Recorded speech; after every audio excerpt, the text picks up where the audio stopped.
On September 22nd, 1987, around 11 p.m., a Chicago TV station was broadcasting an episode of Doctor Who when something completely unexpected happened. More like Dr. What? The heck was that? Yeah. The Max Headroom incident is perhaps one of the creepiest and most well-known internet mysteries out there, but to my surprise, the lore behind it goes quite a bit deeper than just some creepy guy with a mask. For instance, did you know that the FBI got involved with the criminal investigation, and it still never got solved? Until today. No, but there are some interesting theories. We'll get into it right now. Why don't we start off by going over what the hell happened?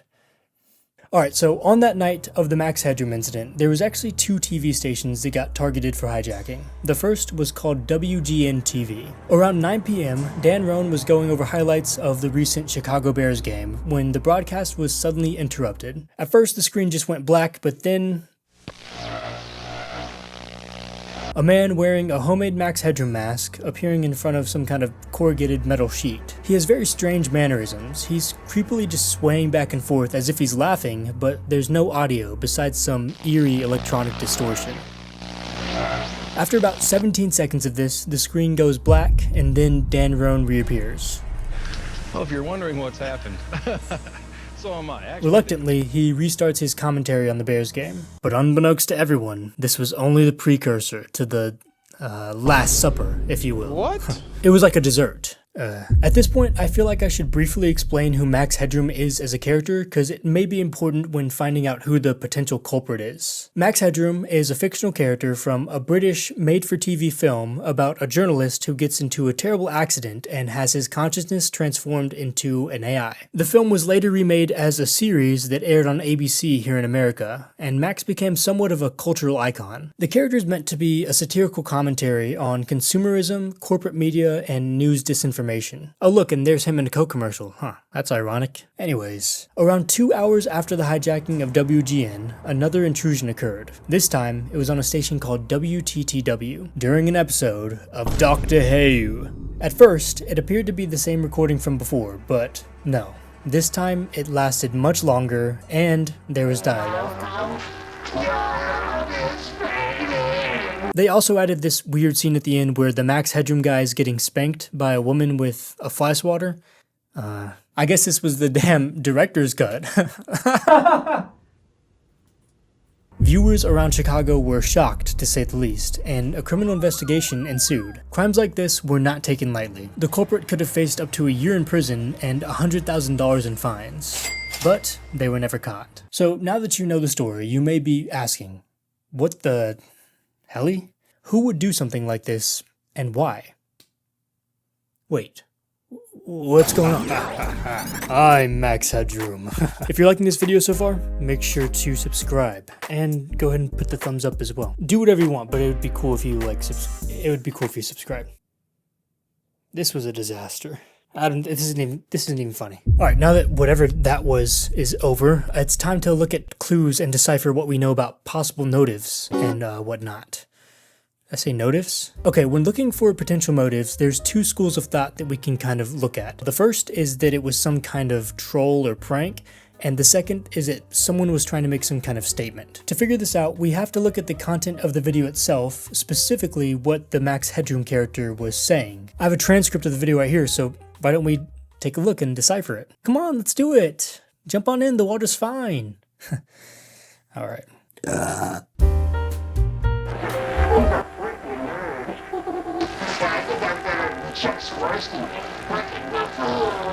So Chuck Swirsky was a Chicago sportscaster who worked for WGN at the time. If you don't remember, that was the first TV station that got hijacked. To me, that implies some kind of beef with WGN specifically. Definitely something to take note of.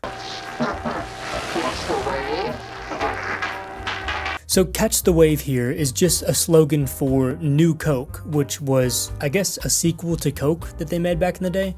The more you know. But it's also a direct reference to the real Max Headroom who appeared in a Coca-Cola ad. He definitely could have been making some statement about consumerism here, or the irony of the Max Headroom character, or it could have just been because Max Headroom himself was in a Coke commercial. No idea what he meant here, it's just creepy. see the X.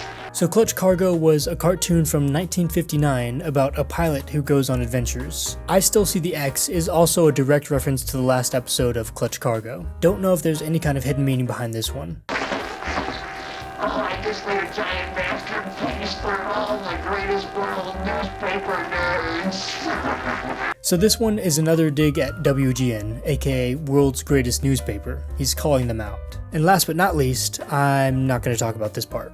So to me, based on the evidence, it seems like this was definitely a shot at WGN. You know, the video still has that crude and immature humor that would imply some kind of harmless prank, but to me it seems like it goes a bit deeper in terms of motives. It could have been a mix of both, for sure though. Before we get into the theories of who did it, I think it's important that we take a quick look at how it was done. Whoever committed the Max Headroom incident likely used a powerful broadcast antenna to override the signals of the two TV stations. From what I was able to gather from my research, this is how it works, essentially. By placing a stronger line-of-sight signal likely from a high vantage point, they were able to forcefully hijack the signal by using stronger microwaves. This let them install their own broadcast. To be honest with you, I don't know what any of that means, but for the sake of what we're doing here, it's important to know that this took some technical prowess to do and some expensive equipment. How expensive and what kind of prowess? That's debated. So based on everything we've talked about up to this point, I have 3 theories on who could have committed this hijacking. So let's talk about it. Our first theory surrounds a man named Eric Fournier. Eric was an early internet creator and punk rocker, most widely known for his avant-garde web series surrounding a character named Shay St. John, a supermodel who was disfigured in a terrible accident and subject to mind control experiments by the CIA. It's very weird. Many compare the surreal and disturbing nature of these videos to what we saw with the Max Headroom recording. The theory goes that a young Fournier came up with a plan to hijack the station as a prank and to promote his punk rock band, the Blood Farmers. At the last second though, he decided to switch things up and do the Max Headroom incident in order to remain anonymous. There are 3 main reasons that people believe in this theory. Number 1 is of course that the Shay St. John video series is very similar to the Max Headroom recording. Number 2 is that he would have lived in Bloomington, Indiana at the time, which is about 4 hours away from Chicago, so it's not too far. And number 3 is that it would have been a very punk rock thing to do, which, yeah. Besides that, when you go a little deeper into the theory, it kind of falls apart very quickly. For starters, Eric would have been around 19 at the time and almost certainly wouldn't have had the know-how or the equipment to pull this off. We also have absolutely zero reason to believe that Eric would have had beef with WGN for some reason. Like, it really doesn't make sense. Unfortunately, Eric can neither confirm nor deny these theories as he passed away in 2010. But at the very least, Eric's friend and former bandmate Harry Bergen refuted the theory when asked about it. He claimed that Eric didn't know the first thing about video editing back then, much less how to hijack a TV station. He also said, and I quote, "This is ridiculous bullcrap." Personally, I'm gonna say it probably wasn't him. Moving on to the next theory. Back in 2010, a Redditor called BPogue uploaded a post titled, "I believe I know who is behind the Max Headroom incident that occurred on Chicago TV in 1987. Today, the post has been taken down. But doing my own research, I was able to scrounge around and get the gist of it. Essentially, BPogue was a wee lad back in the 80s who was somewhat involved in the BBS/hacker scene. For those who don't know, BBS stands for Bulletin Board System. It's how ancient humans would communicate back in the early days of the internet. Regardless, within that community, BPogue supposedly became acquainted with these 2 weird brothers who he refers to as J and K. J was presumably autistic, according to BPogue, and had a bizarre and uncomfortable sense of humor. He claimed that many of J's strange mannerisms are similar to the way the Max Headroom character was acting in the recording. Being in the hacking scene, he believed that these brothers also had the technical capabilities to pull something like this off. BPogue recounts a party he attended at the brothers' apartment, where he overheard chatter about something quote-unquote big the brothers were planning that night. When he later asked what that thing was, someone told him, "Just watch Channel 11 later tonight." I think that this is a very interesting story. However, I think that it could also be completely made the fuck up. Besides testimony from a few people online, there is absolutely zero evidence that these people ever existed.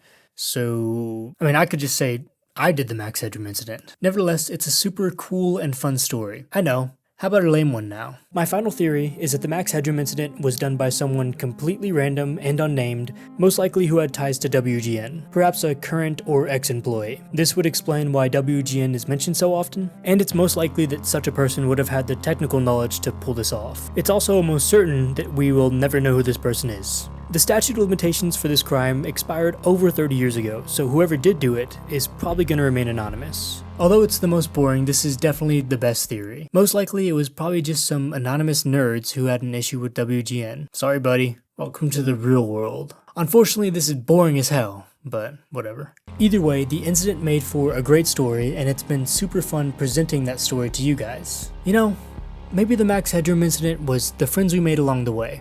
I mean, I don't see why not. Alright, bye.